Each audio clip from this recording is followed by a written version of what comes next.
Nah saudara, seperti saya sering katakan berkali-kali, pesan daripada gembala sidang kita tahun 2011 ini adalah apa saudara?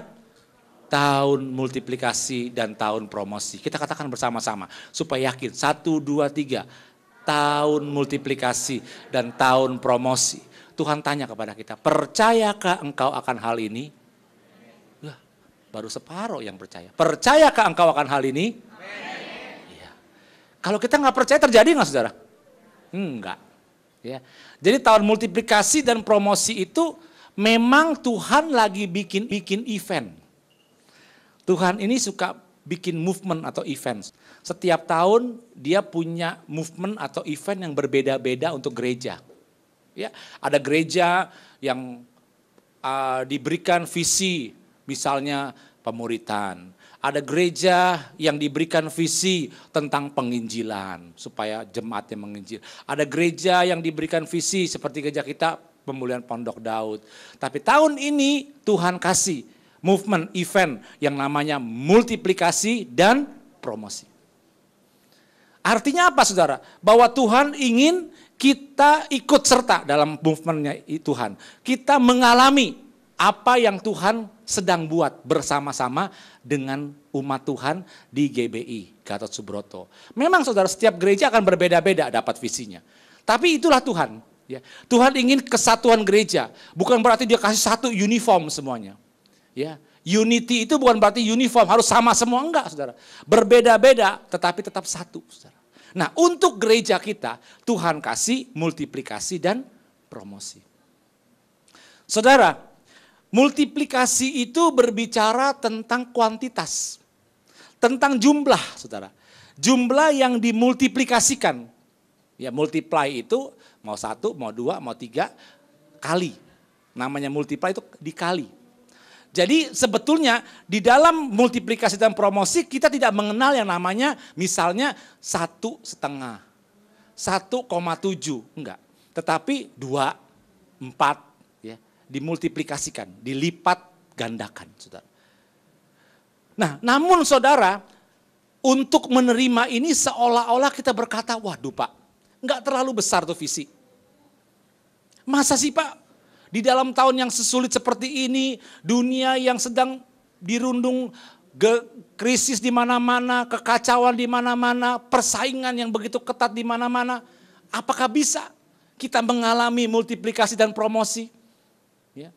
Kalau Anda seorang karyawan, mungkin misalnya gitu ya, kita cuma hanya seorang lulusan SMA, kemudian kita menerima gaji 3 juta rupiah.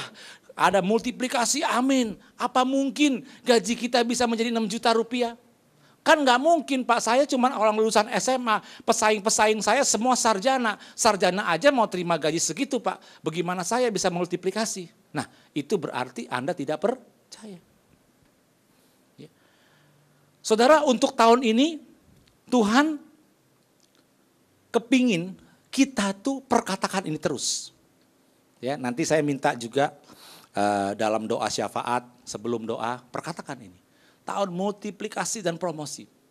Mujizat Tuhan masih tetap ada. Tuhan ingin kita hidup di dalam janji ini, saudara. Nah saudara, kalau Tuhan berbicara tentang kuantitas, berarti Tuhan akan melipat gandakan jumlah yang sudah kita miliki. Tapi harus doa, Tuhan jangan lipat gandakan istri saya Tuhan. Istri jadi 2, 3, jangan. Ya, itu nggak boleh saudara. Atau Tuhan, saya nih orang yang suka ngutang, saya akan memultiplikasikan utang saya. Jangan juga saudara. Ya, itu hal-hal yang tidak baik. Tapi kalau saudara minta multiplikasikan kepandaian, minta multiplikasikan damai sejahtera, minta multiplikasikan kepercayaan, ya, Tuhan akan multiplikasikan loh kepercayaannya. Kepercayaan yang saudara terima akan lebih besar. Tuhan akan multiplikasikan influence. Pengaruh saudara kepada orang lain akan bertambah, maksudnya bermultiplikasi. Semakin banyak orang yang bisa dipengaruhi oleh saudara untuk tujuan baik tentunya. Memultiplikasikan berkat, tentunya termasuk berkat materi, berkat uang. Yang mau katakan amin. Tumben nggak kenceng, malu kali ya. Ya udah jangan multiplikasi berkat uang ya. Influence saja. atau influenza, ya kan? Jadi memultiplikasikan berkat, termasuk berkat uang. Yang percaya katakan amin.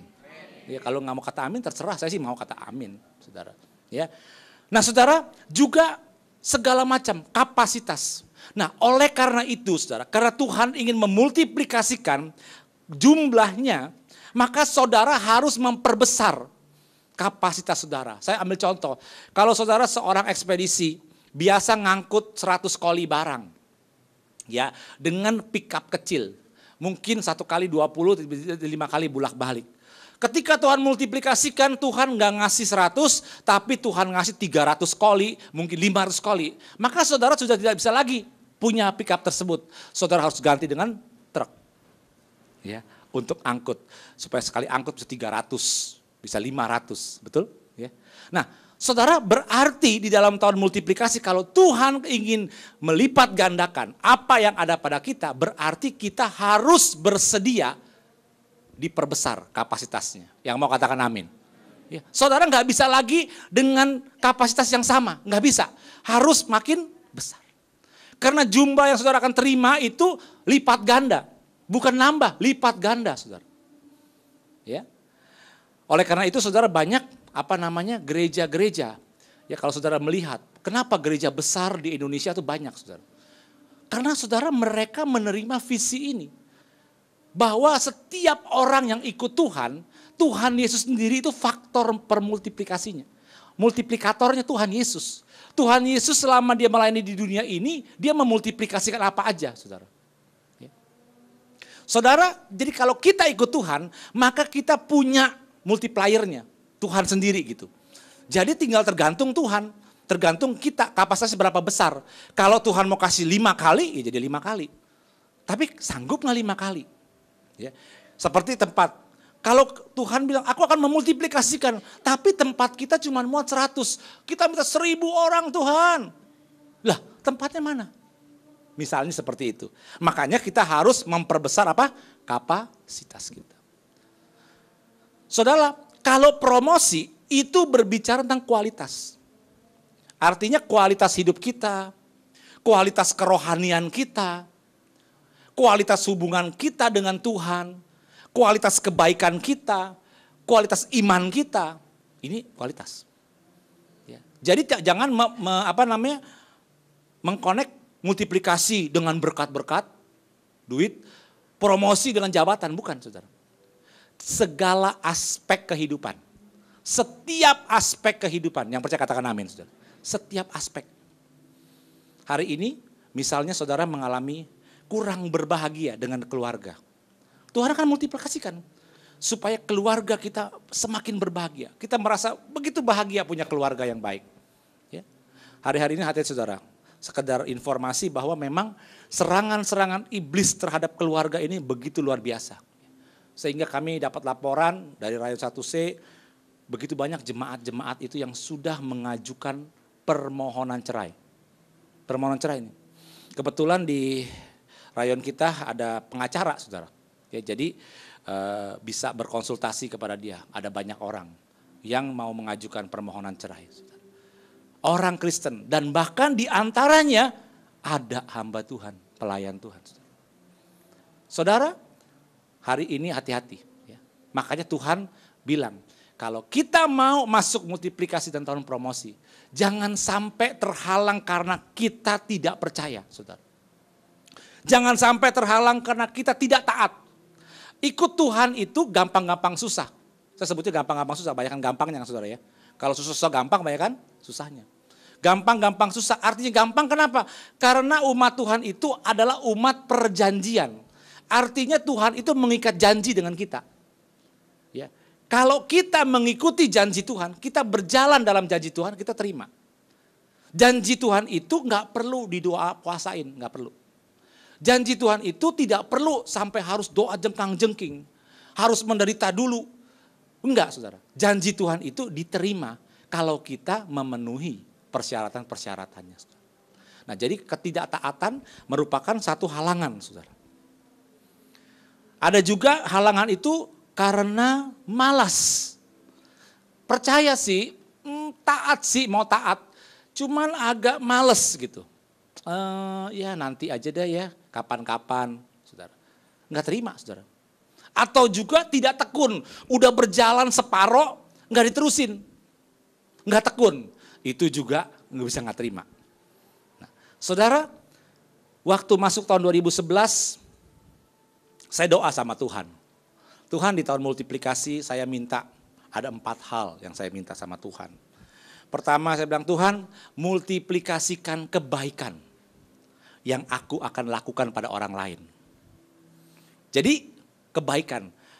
Karena saya ingat Matius 5 itu berkata begini, supaya melalui perbuatan baik kamu memuliakan Bapa di surga. Atau supaya orang melihat perbuatan baik kamu dan memuliakan Bapa di surga.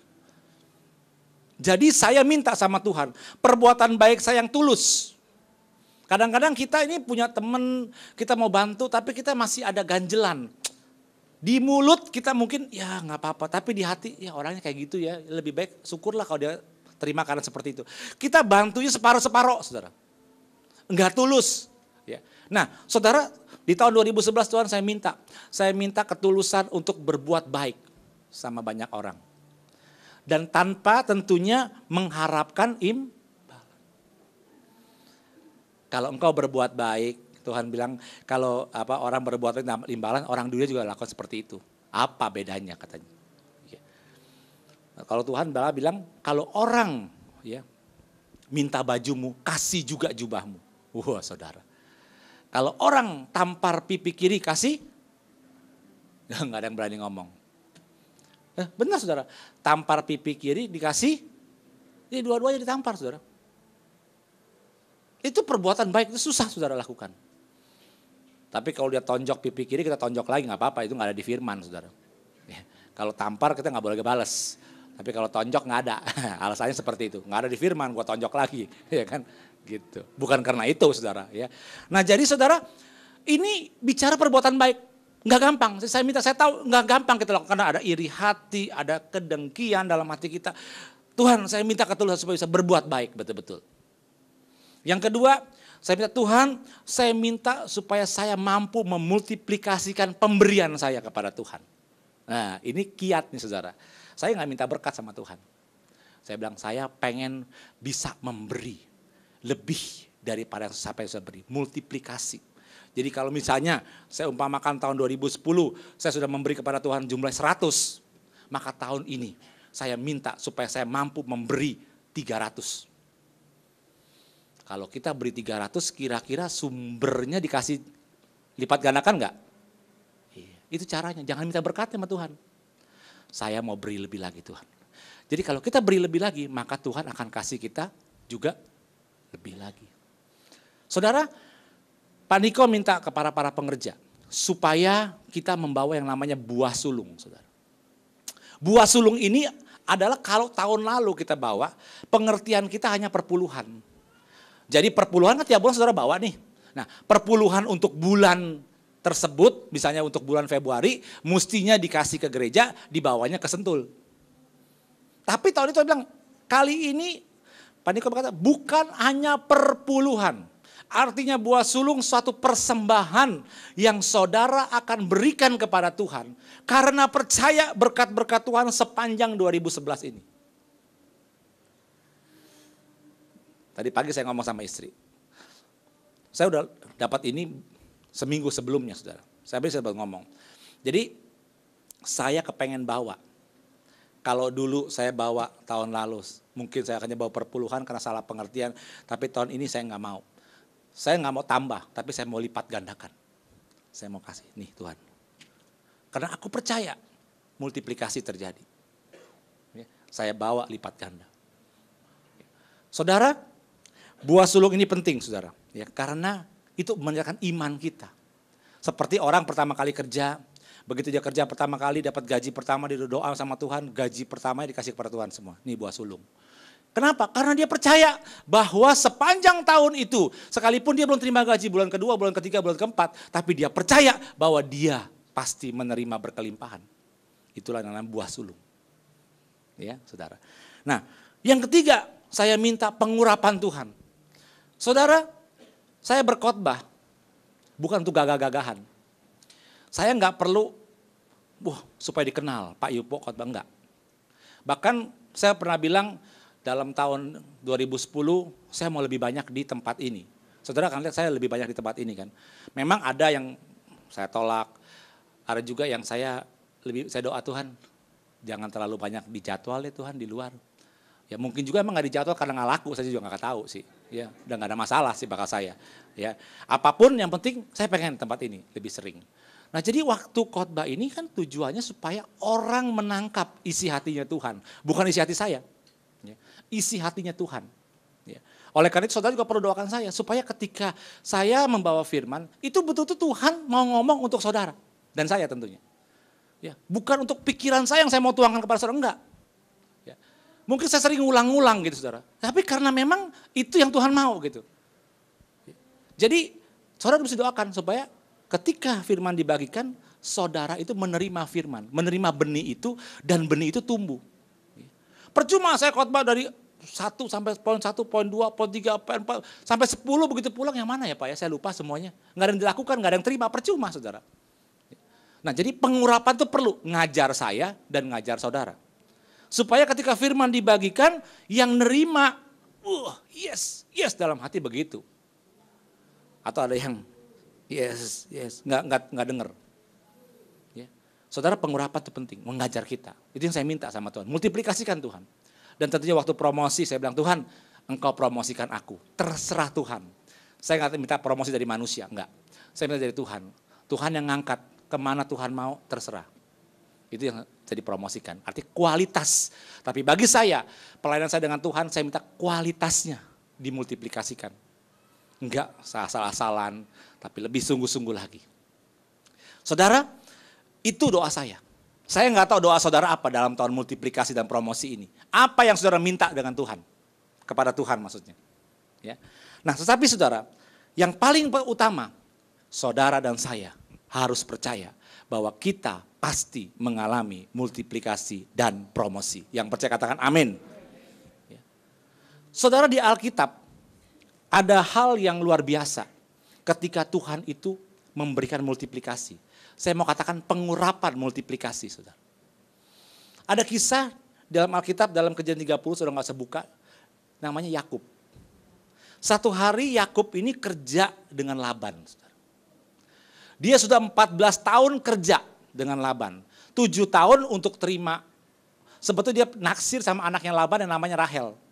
Tapi ketika Laban ini separuh pinter, tapi separuh licik. Dan plus pelit, gitu saudara. Ya, pinter, licik, dan pelit. Ya.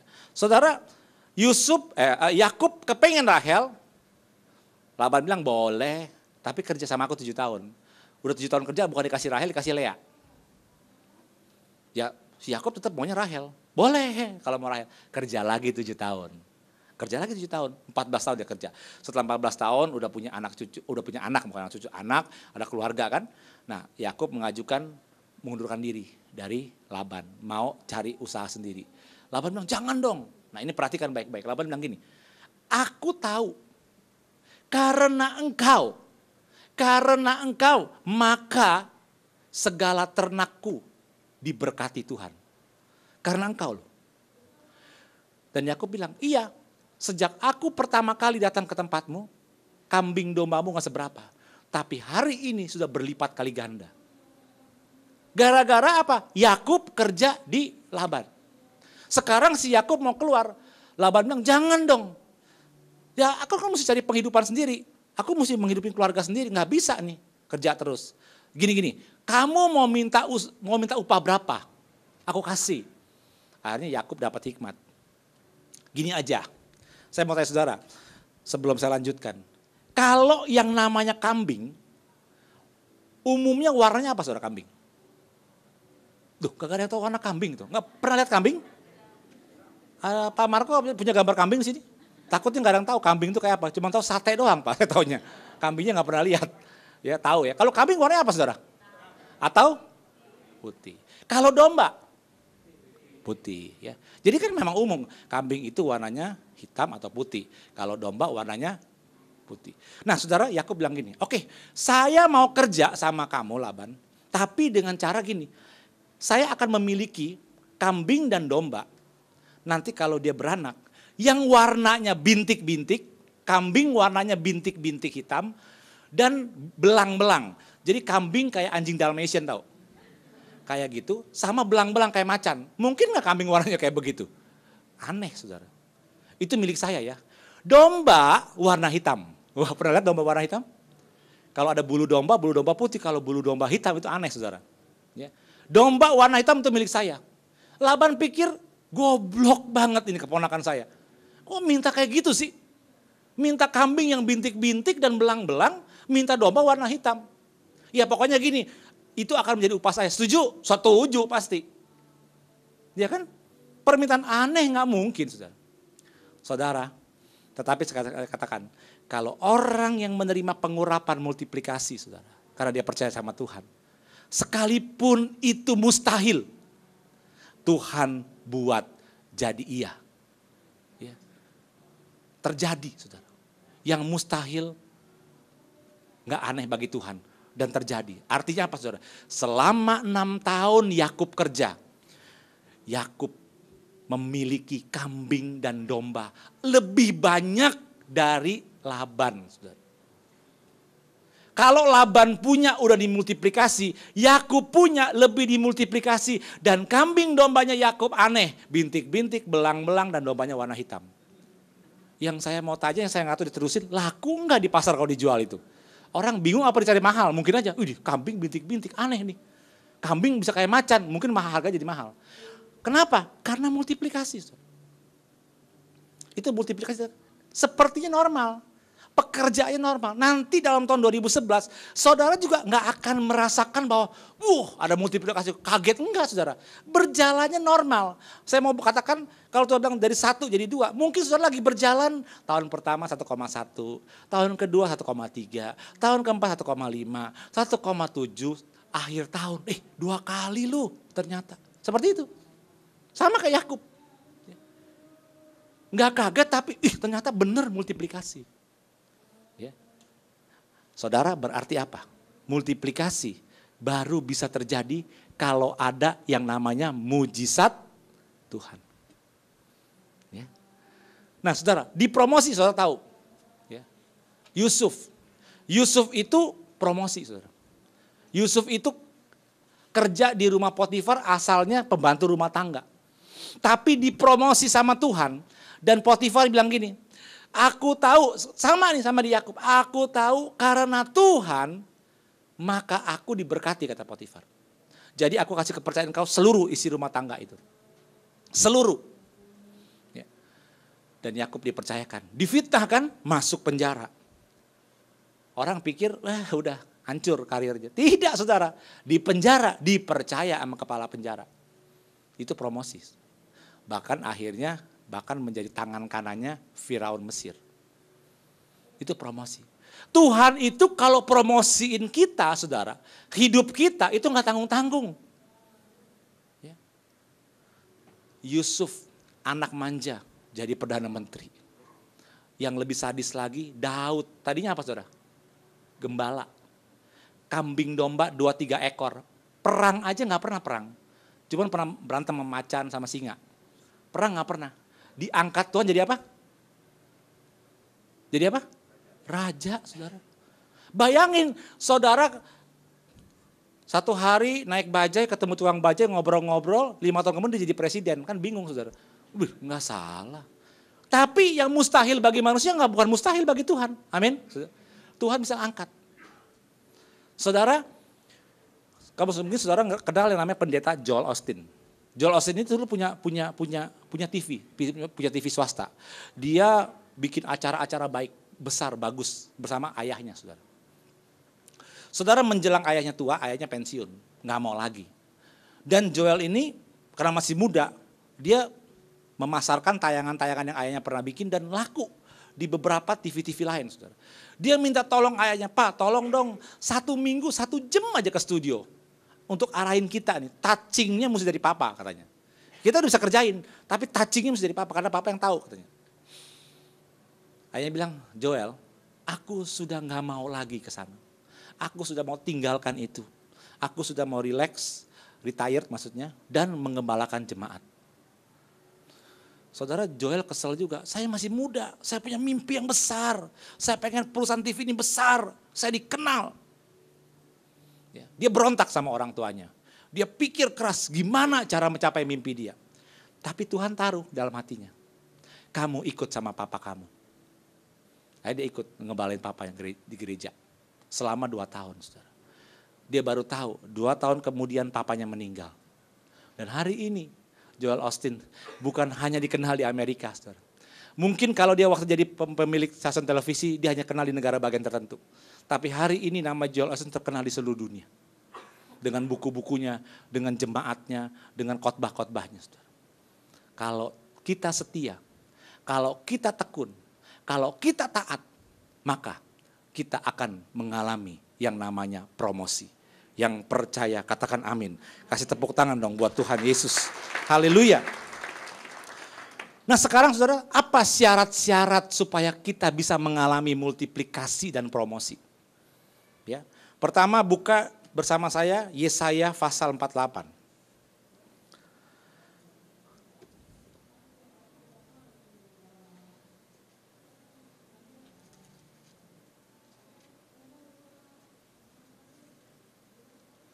Yesaya pasal 48, kita akan membaca ayat 17 dan ayat 18.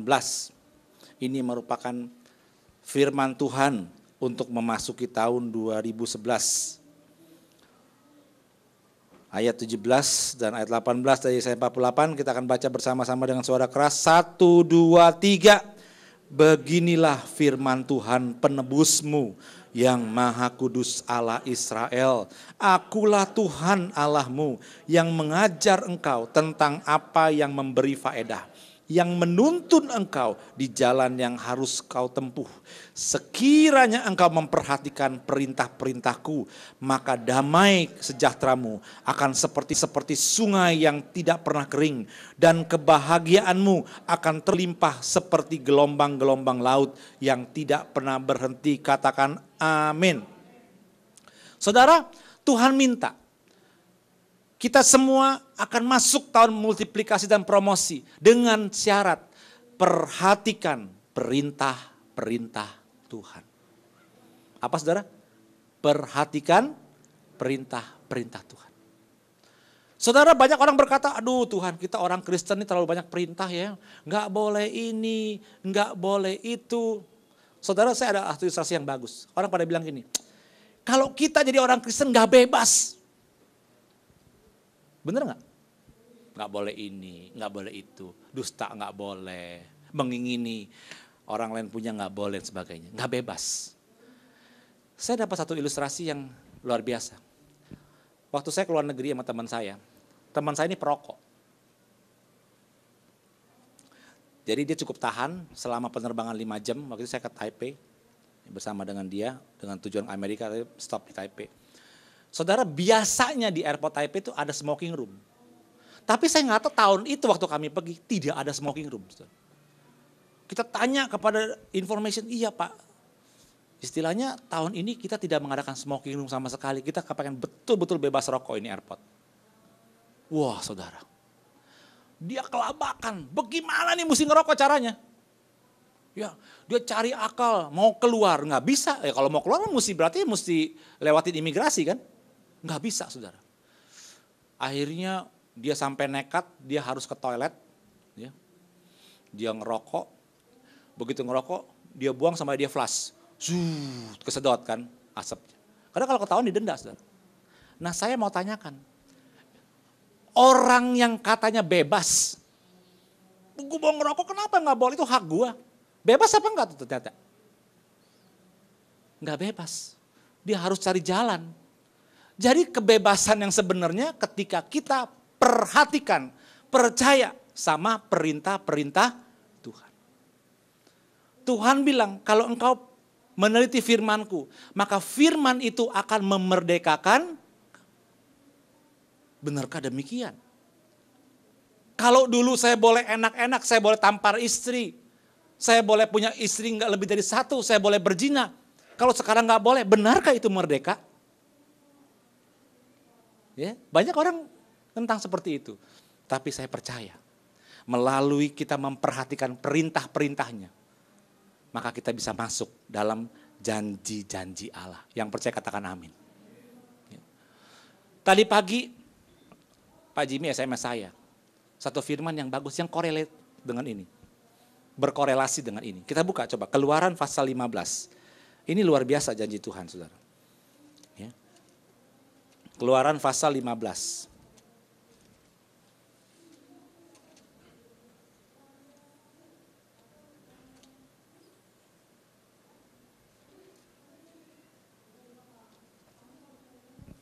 Keluaran pasal 15 ayat 26 kita baca. Keluaran pasal 15 ayat 26. Baca sama-sama. 1, 2, 3. Firman-Nya, jika kamu sungguh-sungguh mendengarkan suara Tuhan Allahmu dan melakukan apa yang benar di matanya, dan memasang telingamu kepada perintah-perintahnya, dan tetap mengikuti segala ketetapannya, maka aku tidak akan menimpakan kepadamu penyakit manapun yang telah kutimpakan kepada orang Mesir, sebab akulah Tuhan yang, katakan amin. Saudara, jika engkau memperhatikan sungguh-sungguh, mendengarkan, ini malah lebih banyak lagi syaratnya, mendengarkan suara Tuhan, melakukan apa yang benar, memasang telinga kepada perintah-perintah Tuhan, dan mengikuti ketetapannya. Kita kan baca setiap minggu Keluaran 19, jika engkau sungguh-sungguh memegang perjanjianku. Ya. Saudara, kita jadi umat kesayangan Tuhan sendiri. Kalau kita jadi umat kesayangan Tuhan sendiri, maka kita akan mengalami yang namanya eventnya Tuhan, yang namanya movementnya Tuhan, yang namanya janji Tuhan. Kemarin waktu kami doa bersama Pak Yopi dan gembala-gembala lain, Pastor Paulus bilang gini, kita nih mesti ngajarin sebetulnya kepada jemaat. Memang Pak Niko kalau ngomong, tahun multiplikasi, tahun promosi, dia ngalamin. Tahun pemulihan, tahun kelimpahan, dia ngalamin. Tapi gak semua jemaat ngalamin, gak semudah itu. Apakah hidup jemaat itu seperti hidupnya Pak Niko, gembala kita? Nah justru ini. Yang menjadi salah bukan visinya, saudara. Bukan. Yang salah kitanya. Karena kita tidak ngikutin syarat-syaratnya. Makanya kita tidak mengalami itu. Nah Tuhan bilang, perhatikan perintah-perintahku. Saudara, kadang-kadang kita seperti bangsa Israel. Tegar tengkuk dan suka bersungut-sungut. Misalnya nih, Tuhan suruh, oke, kamu hormati hari Sabat, tutup tokomu misalnya. Hari Minggu kamu tutup. Kamu percaya enggak, aku akan bisa limpahkan 2 kali hari Sabtu.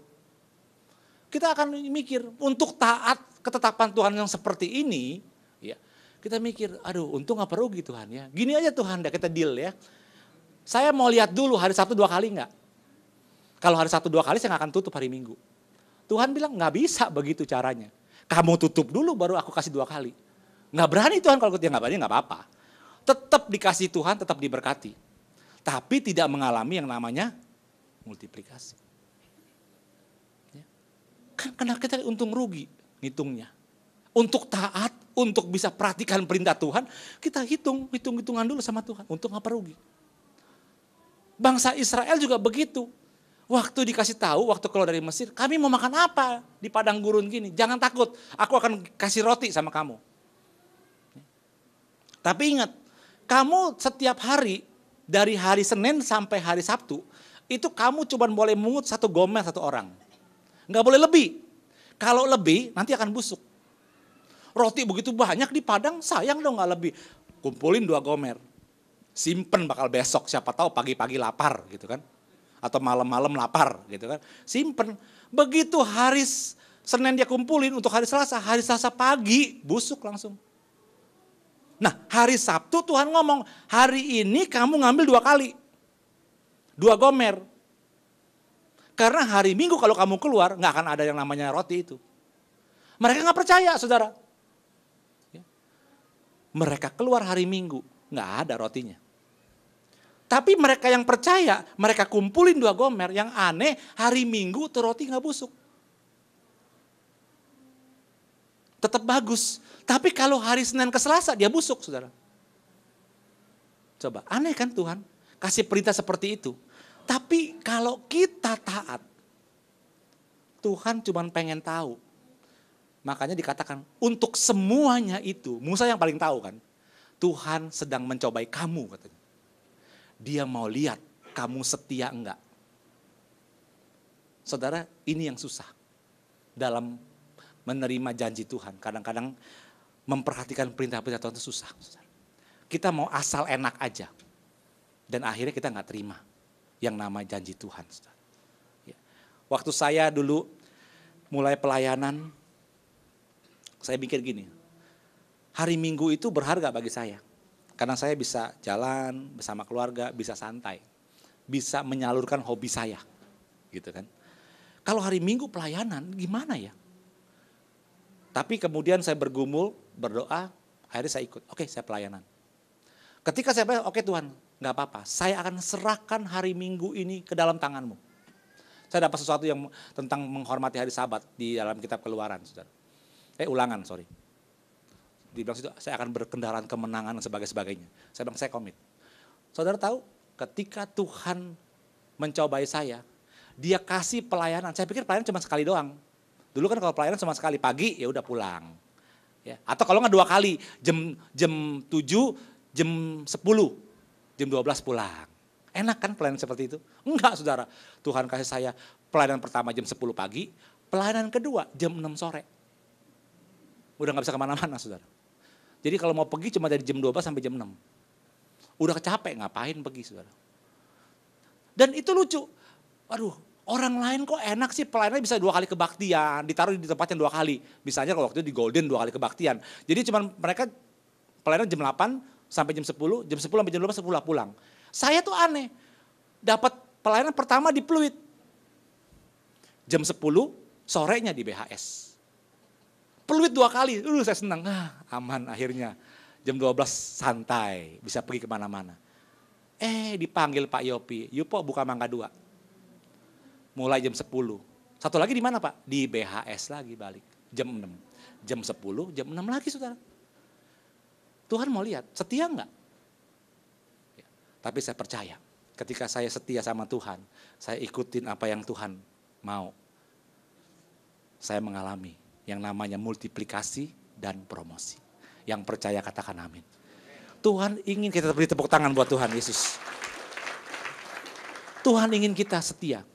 Ingin kita dengarkan, perhatikan baik-baik perintah-perintahnya. Ya.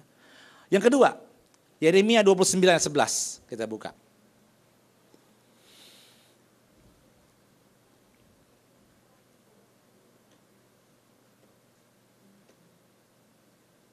Yeremia 29 ayat 11.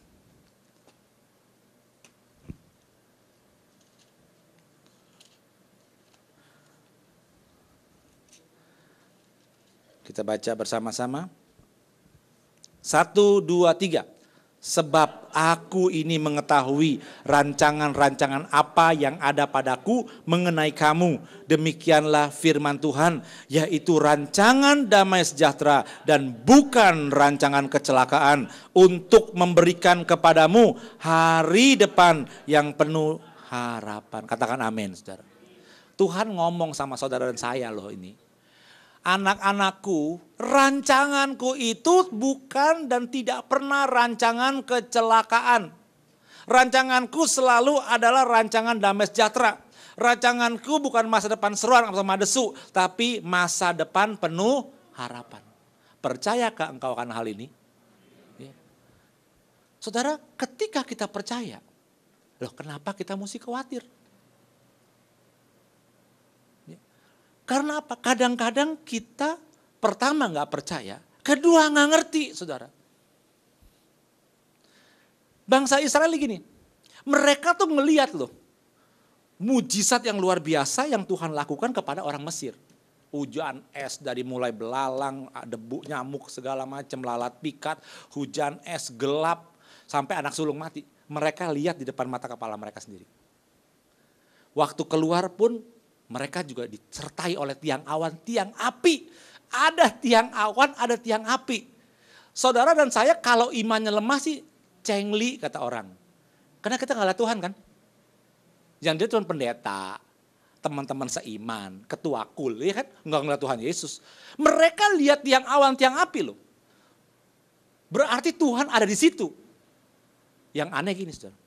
Waktu Tuhan suruh jalan, Alkitab bilang, Tuhan suruh Musa balik.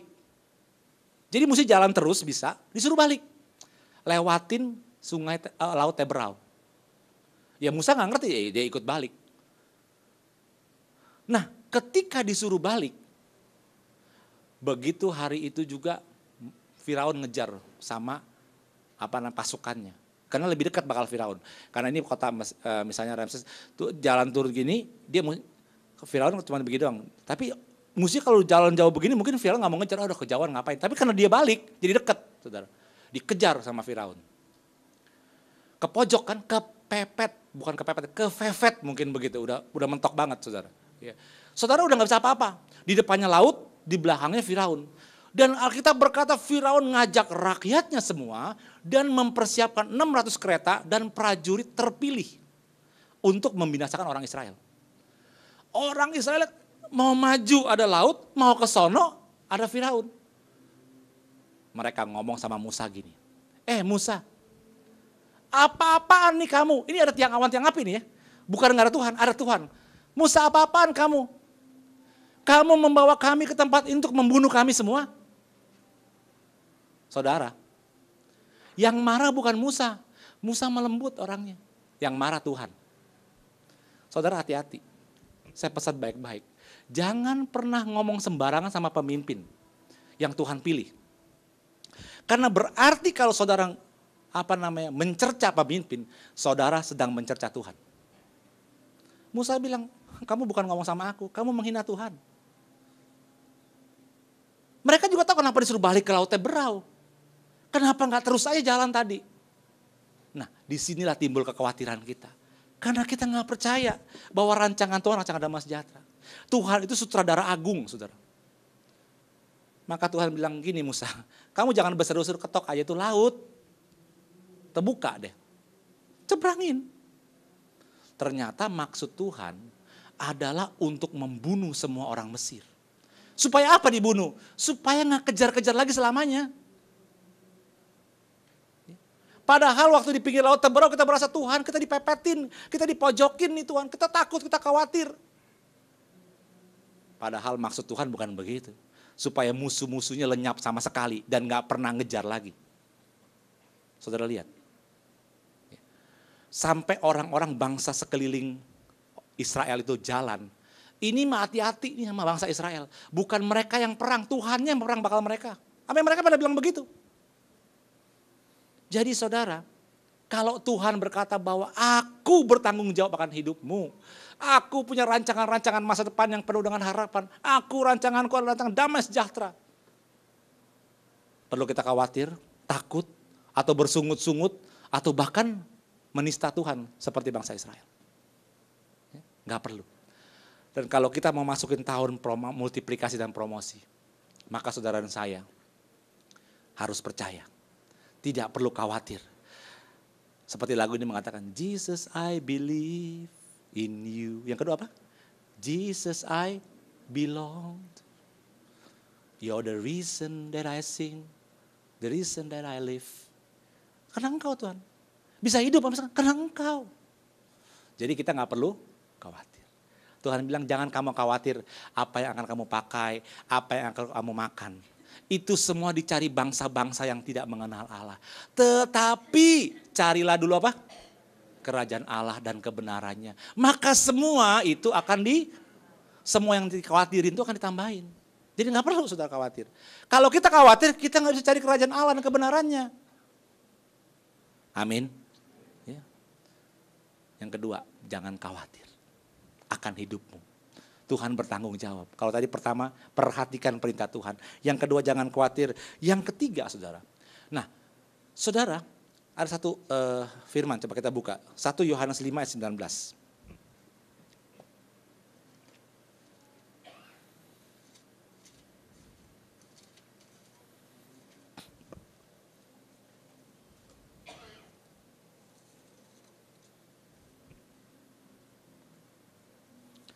1 Yohanes 5 ayat 19. Ya, kita baca sama-sama.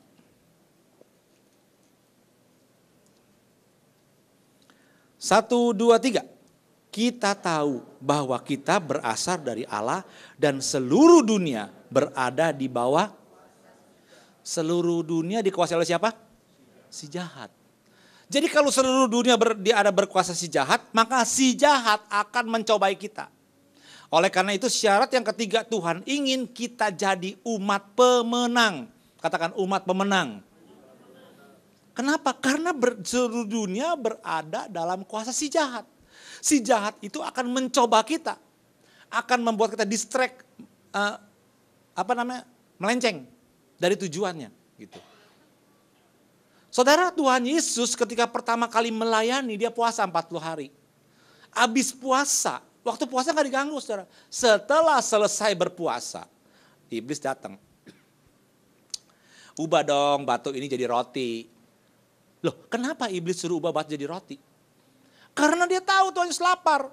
Butuh banget yang namanya makan. Dan udah selesai puasanya, boleh makan kan? Kalau belum selesai Tuhan Yesus bilang, kamu jangan ganggu-ganggu, puasaku belum selesai. Iblis tahu saudara, udah selesai baru diganggu. Nah lapar kan? Buat batu jadi roti. Kan anak Allah kamu. Ya. Iblis sedang menanamkan kepada kita bahwa manusia hidup dari roti saja. Ya. Roti itu berbicara sesuatu, materi, uang, karir dan sebagainya. Kamu harus hidup dari ini loh. Ya. Jadi mati-matian kamu harus cari ini. Kalau perlu sikut-sikutan, bunuh-bunuhan, cari ini. Jabatan, kekuasaan, uang. Saudara. Yesus juga dicobain seperti itu. Iblis akan mencobai kita. Supaya kita menyembah Mamon. Bukan iblis loh. Kalau saudara sama orang yang, kalau saya bilang mata duitan itu bukan berarti suka minta duit tuh, tapi orang kaya juga ada yang masuk mata duitan, cari duit terus. Tanya dia nyembah siapa? Nyembah iblis bukan? Bukan, dia akan bilang nggak nyembah iblis gue mah. Gue nggak pernah mau nyembah iblis. Tapi kalau namanya duit, ya itu harus dicari. Sebenarnya sama dia nyembah juga, nyembah duit. Nyembah Mamon namanya. Nah iblis sedang tanamkan hal ini. Seperti dia tanamkan kepada Tuhan. Tuhan bilang, iblis, manusia bukan hidup dari roti saja. Saudara bilang, iya Tuhan benar, memang mesti hidup dari bakmi, nasi goreng, babi hong, bistik ya saudara. Ya enggak sih, bukan begitu maksudnya. Ya. Bahwa manusia itu bukan hanya hidup dari roti, bukan hanya dari uang materi. Tapi dari setiap firman yang keluar dari mulut Allah. Musa waktu ngadep Tuhan di Gunung Sinai, berapa hari dia? 40 hari, 40 malam. Makan enggak? Enggak ada yang bawain naik ke atas, enggak ada yang berani naik ke atas saudara.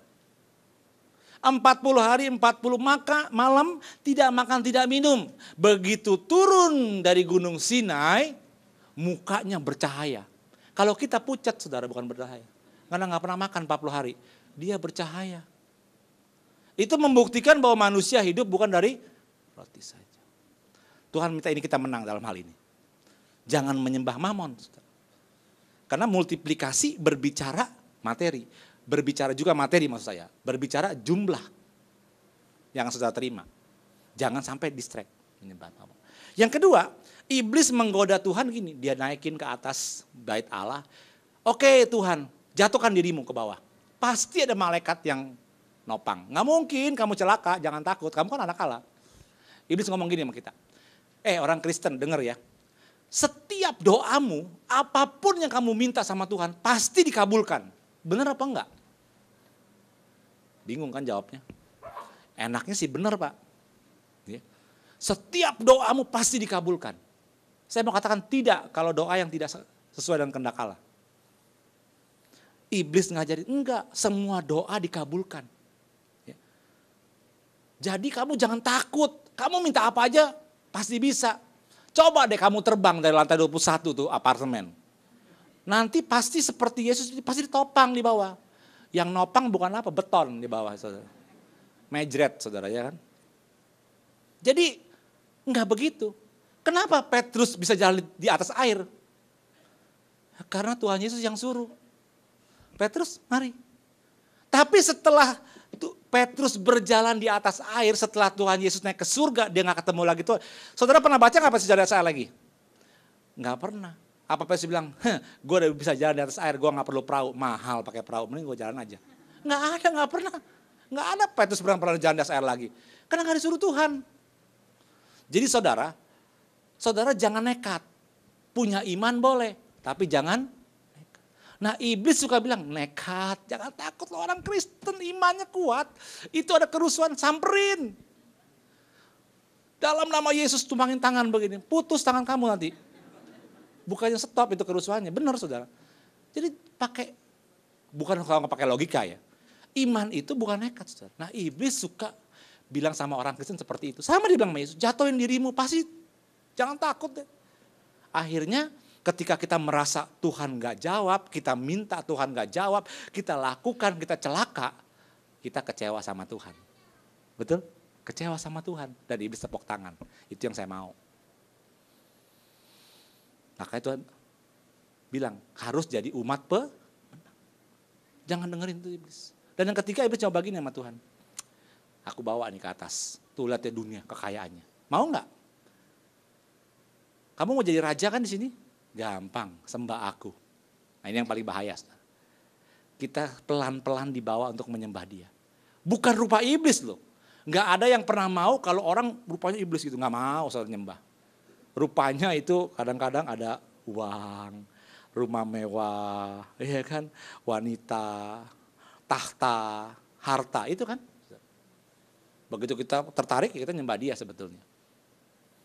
Nah ini Tuhan pesan, kalau mau masuk dalam Tuhan multiplikasi dan promosi, hati-hati, kita harus jadi umat pemenang. Yang mau katakan amin saudara. Jadi perhatikan firman Tuhan baik-baik. Ya, kemudian jangan khawatir. Jadi umat pemenang. Dan keempat, Yeremia 17 ayat 7 dan 8. Kita baca. Yeremia pasal 17.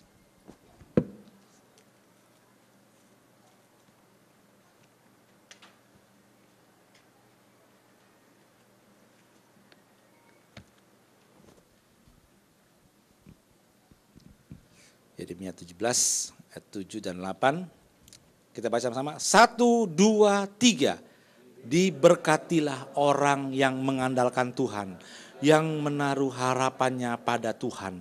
Ia akan seperti pohon yang ditanam di tepi air, yang merambatkan akar-akarnya ke tepi batang air, dan yang tidak mengalami datangnya panas terik, yang daunnya tetap hijau, yang tidak khawatir dalam tahun kering, dan yang tidak berhenti menghasilkan buah. Intinya Tuhan minta supaya kita mengandalkan Tuhan. Amin saudara. Oleh karena itu saya katakan, untuk masuk tahun multiplikasi dan promosi itu gak mungkin. Ya. Saudara, kita perlu satu cara. Makanya Tuhan bilang, mujizat masih ada. Saudara, ini kisah ini saya ceritain sedikit. Ini karena Pak Niko waktu tanya Tuhan, Tuhan kalau ini kali Natal temanya apa Tuhan? Tuhan bilang mujizat masih ada. Loh, itu mah KKR dong Tuhan. Iya, aku pengen engkau buat KKR. Saudara, kalau kita nggak taat nih, makanya waktu di setelin video klipnya kan, bawa orang sakit, bawa orang miskin. Loh, orang mau Natal kok bawa orang begituan. Natal kita kan celebrate bersama-sama jemaat, dia kan nyanyi malam kudus pakai lilin gitu kan, maunya gitu. Tapi itu enggak. Kali ini aku minta KKR. Pak Niko taat, makanya kalau saudara yang pergi ke Gelora Bung Karno, kita candlelight-nya duluan. Ketika Pak Niko naik, selesai dia khotbah, dia langsung tantang orang sakit. Dan terjadi begitu banyak kesembuhan. Saudara, ketika saya melihat logo mujizat masih ada, nggak tahu, tertarik gitu. Ada sesuatu nih. Saya bilang, Pak Hendra bisa nggak bikin logo itu? Taruh di sini. Kita digedein, saya perhatiin. Saya foto, di foto saya ada. Bisa Pak? Ya. Nah nanti kalau logonya udah jadi, biar Pak Hendra yang bersaksi. Dia ketika bikin logo itu dia diserang sama iblis. Dengan sakit penyakit. Dan Tuhan ngomong, itu serangan karena engkau bikin huruf itu. Saya percaya kalau itu ada di sini, saudara melihat, maka mujizat pasti terjadi di tempat ini. Yang percaya katakan amin. Kasih tepuk tangan buat Tuhan. Tuhan minta dilihat setiap kali. Nah itu caranya Tuhan bisa kita masuk dalam multiplikasi dan promosi. Saudara, di sini ada yang namanya Pak Lecuan. Biasa dia duduk di sini, mungkin diusir sama kameramen karena barangnya gede jadi pindah kemari. Biasa di depan, saudara. Bener John ya? Disuruh pindah ya? Oh kasihan, kamu tuh kejam juga Pin. Masa suruh pindah orang? Jadi kalau dia berdiri menghalangi katanya. Nah, saudara Pak Lecuan ini dapat hadiah dari Tuhan, itu mujizat. Istrinya Ibu Erse itu punya penyakit miom dan kista. Waktu kami doakan, mereka bilang, mereka udah ke rumah sakit, udah tanya dokter, udah di black saudara, dibuka perutnya. Begitu dilihat, ya miomnya itu nyambung sama usus nempel. Jadi kalau mau dioperasi, wah repot. Jangan sampai nanti kalau dioperasi robek gitu. Kalau robek nanti nggak bisa lagi buang air dari anus, tapi dari perut nanti. Dan biayanya mahal banget. Akhirnya si Pak Lecon ini ingat ketika dia kesaksian Pak Yopi. Pak Yopi dibuka perutnya, tutup lagi. Ya. Tapi sembuh kan? Dia beriman. Dia andalkan Tuhan. Oke Tuhan, saya berseru kepadamu. Sebelumnya dia ngaku kemarin waktu bersaksi. Bahwa dia ngandelin diri sendiri. Malah dokter dia biasa itu mah. Soal kecil yang namanya miom. Tapi saudara ini bukan kecil. Bahaya. Ya. Dia mulai andalkan Tuhan. Kan dikatakan tadi, berbahagialah, diberkatilah orang yang mengandalkan Tuhan. Saudara bulan Desember, saudara, Tuhan kasih mujizat. Ketika istrinya Ibu Ersa lagi buang air kecil, lagi sakit perutnya. Tiba-tiba keluar. Saudara. Coba kita lihat gambarnya itu yang keluar apaan? Nah, sebesar ini saudara. Mudah-mudahan saudara masih mau makan ntar habis ini. Yang lain lagi coba. Nah ini depannya. Ada cuma 2 apa 3? Nah ya, segitu tuh saudara. Keluar pas saat buang air kecil. Sakit perutnya hilang saudara. Dia kembali ke dokter, dokternya sukacita. Ternyata Pak, miomnya sudah tidak ada lagi. Kita beri tepuk tangan bagi Tuhan saudara. Sekarang Pak Lecuan sama istri lagi berdoa. Saudara juga bantu dukung doa supaya kistanya juga dengan mujizat hilang. Amin saudara. Ya. Saudara, Tuhan berkarya kepada orang-orang yang mengandalkan Dia. Ya. Makanya saudara jangan mengandalkan kekuatan, jangan mengandalkan manusia atau memang terkutuk. Ya. Ia seperti semak bulus di padang belantara, seperti tanah angus di padang asin yang gak berpenduduk. Itu orang mengandalkan manusia. Tapi kita andalkan Tuhan. Masuk tahun 2011 ini untuk tahun multiplikasi, Tuhan minta kita betul-betul ngandalin Tuhan. Ya. Saudara, ada data yang mengatakan bahwa saat ini orang menengah yang mampu gitu sama orang kaya itu ada 20 juta di Indonesia. Tapi menurut statistik nanti tahun 2015 itu akan meningkat jadi 40 juta. Ketika lihat data ini, Pak Niko doa, Tuhan Indonesia dipulihkan. Dengar baik-baik. Yang 20 juta itu aku sediakan bagi umatku yang sungguh-sungguh mengandalkan aku. Akan banyak orang yang diangkat, dipromosikan, dimultiplikasikan tahun 2015. Jadi keluarga menengah dan keluarga mampu. Kita beri tepuk tangan bagi Tuhan. Haleluya. Saudara akan lihat nanti. Ya, akan banyak orang-orang yang diberkati. Saya di dalam dunia bisnis udah ngelihat. Oh Kristen ya, luar biasa. Perusahaan-perusahaan besar udah dimiliki oleh Kristen. Ini janji Tuhan. Makanya jangan sampai kita tidak mengalami janji itu. Andalkan Tuhan. Yang mau katakan amin saudara. Dan yang terakhir Tuhan minta karena ini multiplikasi. Berarti saudara akan menerima jumlah yang berlipat ganda. Tuhan mau buka Amsal 3 ayat 9 dan 10. Sebagai ayat terakhir Amsal 3 ayat 9 dan 10.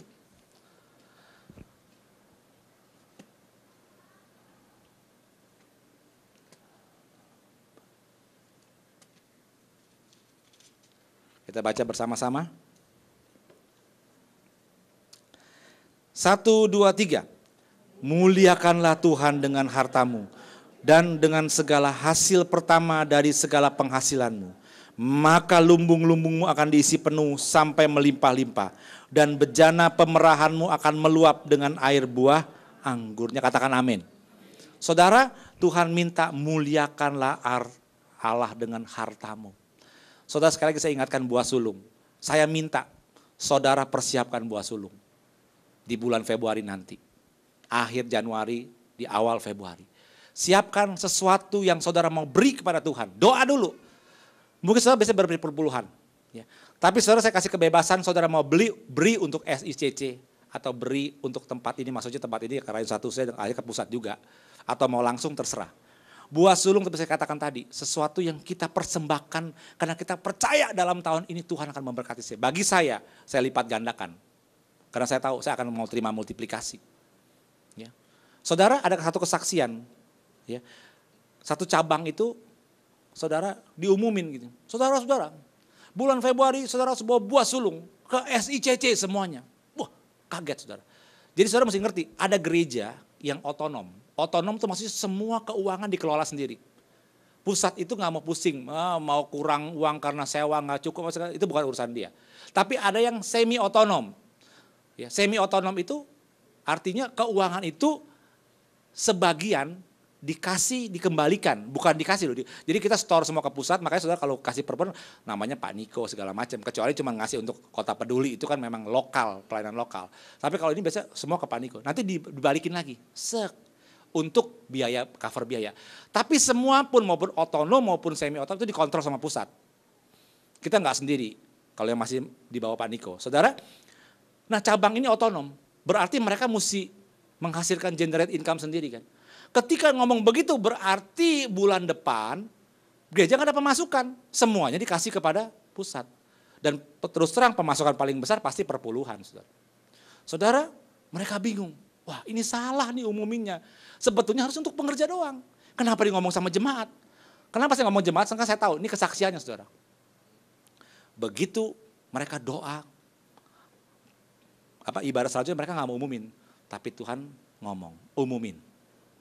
Saudara tetap diumumin, mereka tahu ini dari Tuhan. Mereka pasrah, mereka mengandalkan Tuhan.